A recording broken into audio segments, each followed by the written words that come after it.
Hello, ഇന്നൊരു അടിപൊളി സീരീസിനെ കുറിച്ചാണ് ഞാൻ പറയാൻ പോകുന്നത്.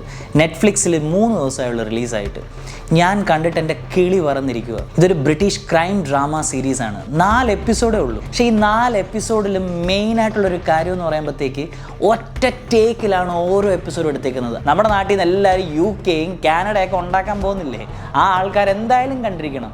അവരുടെ കുട്ടികൾ പഠിക്കുന്ന സ്കൂളുകളിൽ നടക്കുന്ന സംഭവങ്ങളാണ് ഈ സീരീസിൽ ഫുള്ളായിട്ടുള്ളത്. സീരീസിൻ്റെ പേരാണ് അഡോളസൻസ്. നെറ്റ്ഫ്ലിക്സിൽ അവൈലബിൾ ആണ്. സീരീസിനകത്ത് 13 വയസ്സുകാരുണ്ട്. അവനോട് റിവോൾവ് ചെയ്തിട്ടാണ് ഫുൾ സ്റ്റോറി പോകുന്നത് തന്നെ. ഒരു മർഡർ കേസാണ്, അവനെ അക്യൂസ്ഡ് ആയിട്ട് അറസ്റ്റ് ചെയ്യുന്നു. അതാണ് മെയിൻ സ്റ്റോറി. അതിനകത്ത് മെയിൻ ക്യാരക്ടറായി 13 വയസ്സുകാരൻ്റെ ആക്ടിങ് നിങ്ങൾ കണ്ടു കഴിഞ്ഞാൽ നിങ്ങളുടെ കിളി പറന്നു പോകും. ഈ പയ്യൻ്റെ ഫസ്റ്റ് സീരീസാണ്. ഓവൻസ് എന്നാണ് ഈ പയ്യൻ്റെ പേര്. അതേപോലെ ഇവൻ്റെ ഫാദറായിട്ട് അഭിനയിക്കുന്ന Stephen Graham one of the റൈറ്റേഴ്സും കൂടാണ് ഈ സീരീസിൻ്റെ. എല്ലാവരും അടിപൊളി പെർഫോമൻസ് ആയിരുന്നു.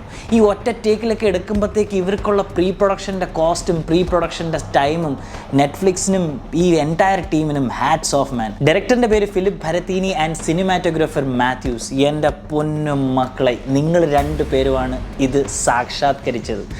Beautifully done. Especially there are few shots. ഒരു ഡ്രോൺ ഷോട്ടൊക്കെ ഉണ്ട്. നമ്മൾ ആ ഡ്രോൺ ഷോട്ട് എടുക്കുന്ന സമയത്ത് ആ ഷേക്കൊക്കെ നമുക്ക് മനസ്സിലാവുന്നുണ്ടെങ്കിലും the entire series was awesome. 4 episode ഇനി ഇല്ലല്ലോ എന്ന് ഞാനിങ്ങനെ ആലോചിച്ച് പോയി.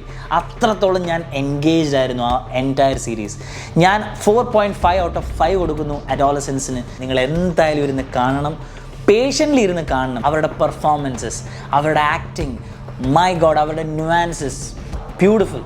അപ്പോൾ അടുത്ത റിവ്യൂ ആയിട്ട് വരുന്നവരെ ടേക്ക് കെയർ, ബൈ.